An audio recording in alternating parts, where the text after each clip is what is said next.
G'day guys, this is just meant to be a little bit of a help video if you're having trouble getting ACC to look nice in VR. Now, I'm no computer expert, so most of what I'm going to show you here, I don't actually fully understand myself, but whilst I can't really explain the why, I think I can explain the how.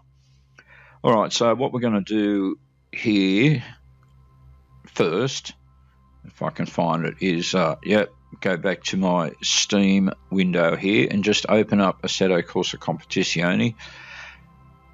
Even though this is about setting graphics in VR, I'm actually just going to run it in full screen, just so the screen will stay nice and still.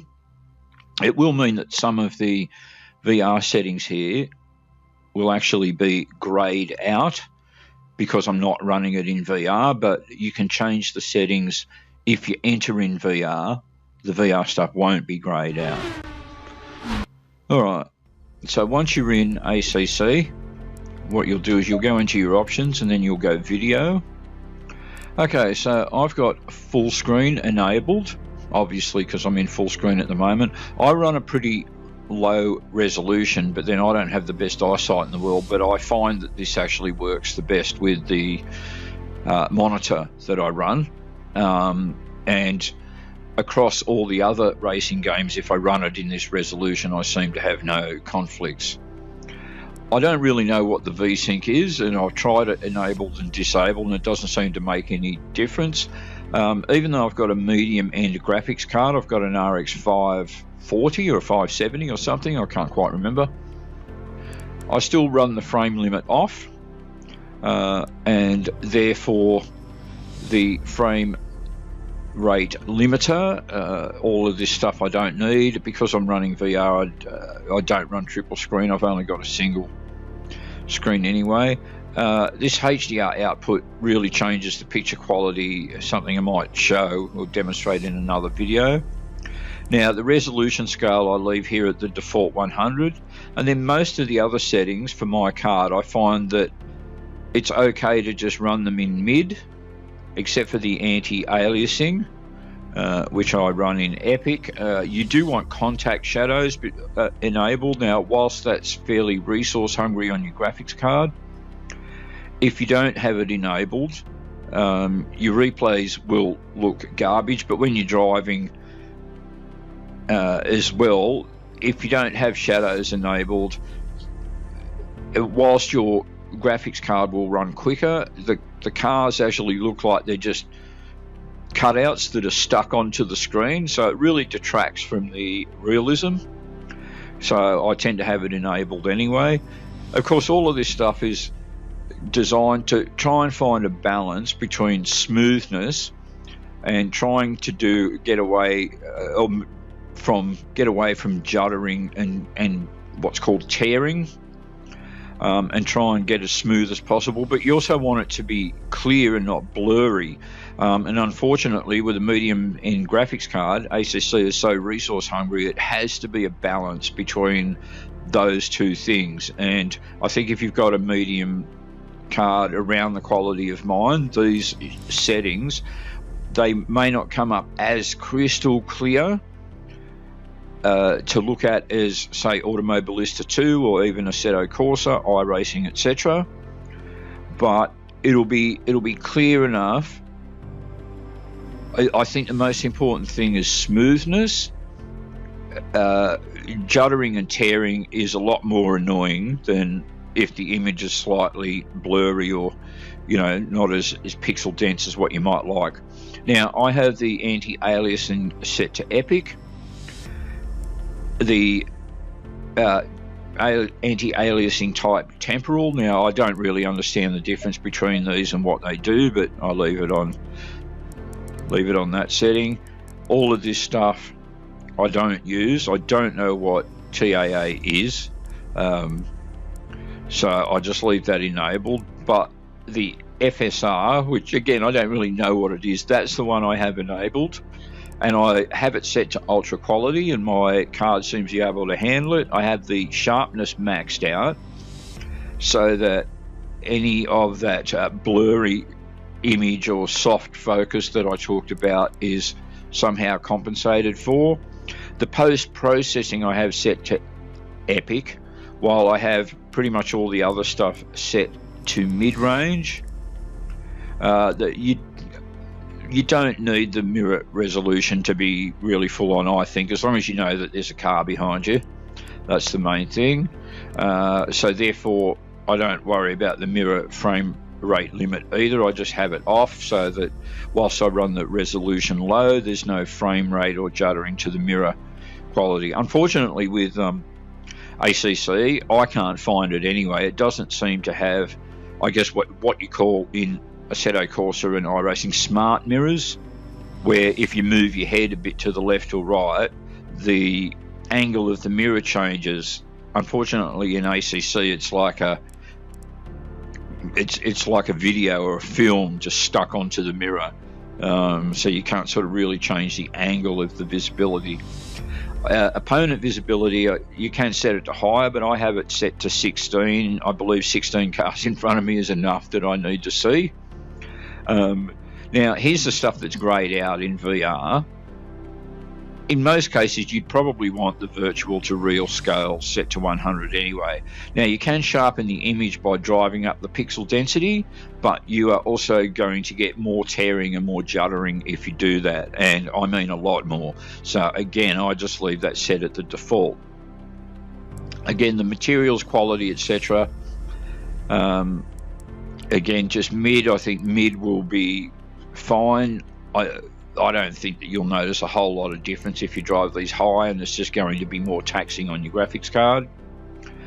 And the sharpening filter and these sorts of things, again, I believe foliage has, if I'm correct, has something to do with the trees and the scenery, which you're not taking as much notice of that. So I'm happy to just have that set down low and save a little bit more graphics power for other things that are more important.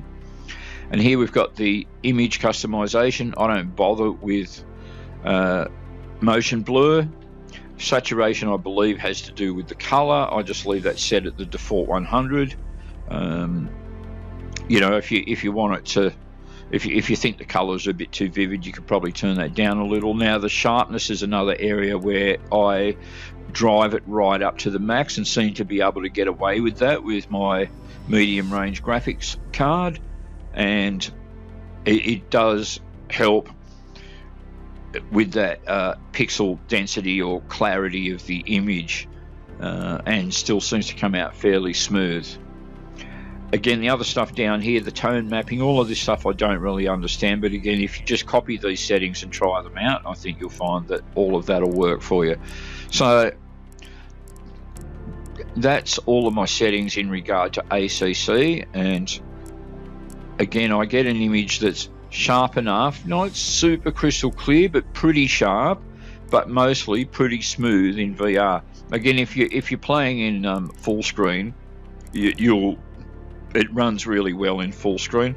One of the things I've noticed with ACC, and I've mucked around this for ages and I can't seem to do anything about it, and I think it is dependent on a better graphics card, is that when I stream live in full screen, it all looks beautiful and clear, but when I stream in VR, whilst it looks all right to me, any video recordings or streaming that I do look fluttery and juddery and all broken up, like it's dropping frames. It just looks pretty terrible for my viewers. So when I'm streaming, I tend to drive in full screen, still with my VR headset on, but do it in theatre mode. It's not as clear to me.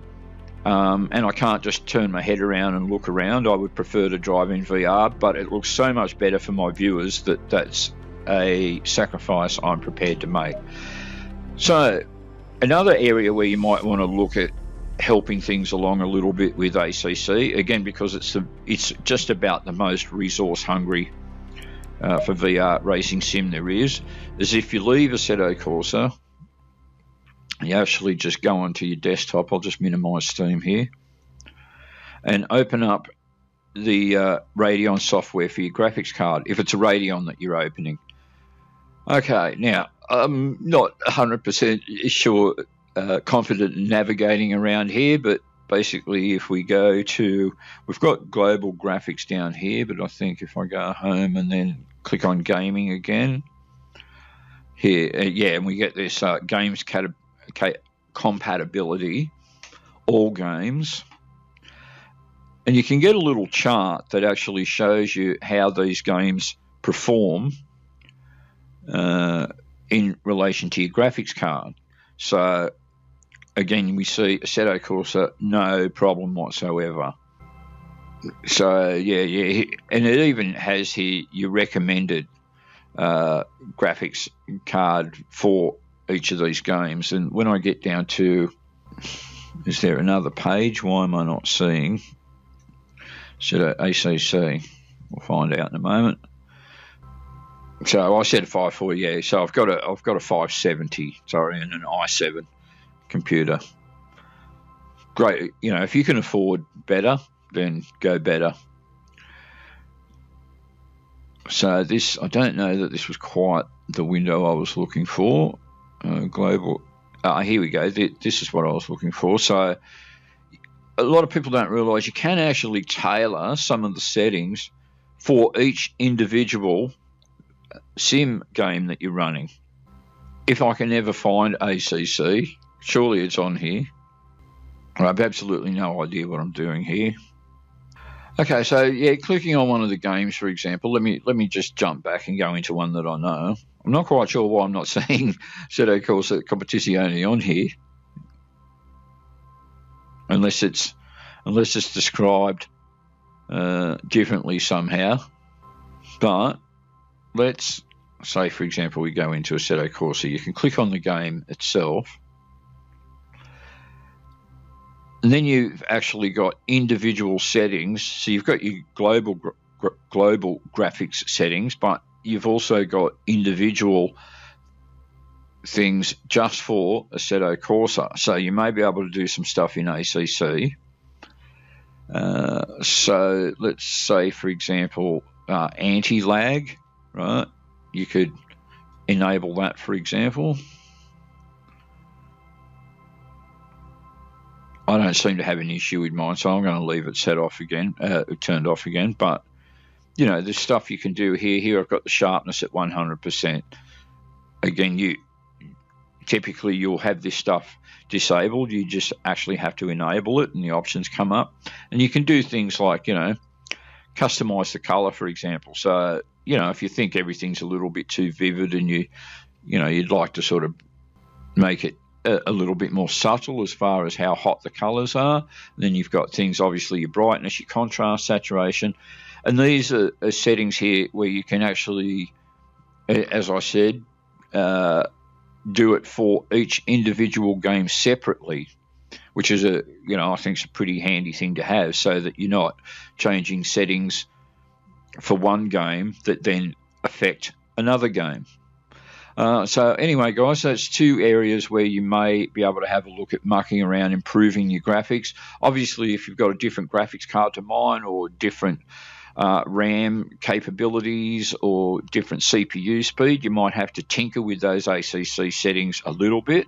But I think roughly if you use those settings I showed you before, then you should get something pretty close to the best VR settings, the smoothest, and as I mentioned before, the best compromise between smoothness and doing away with juddering and tearing. Anyway, guys, I'll leave it there, and I'll see you all next time. Take care.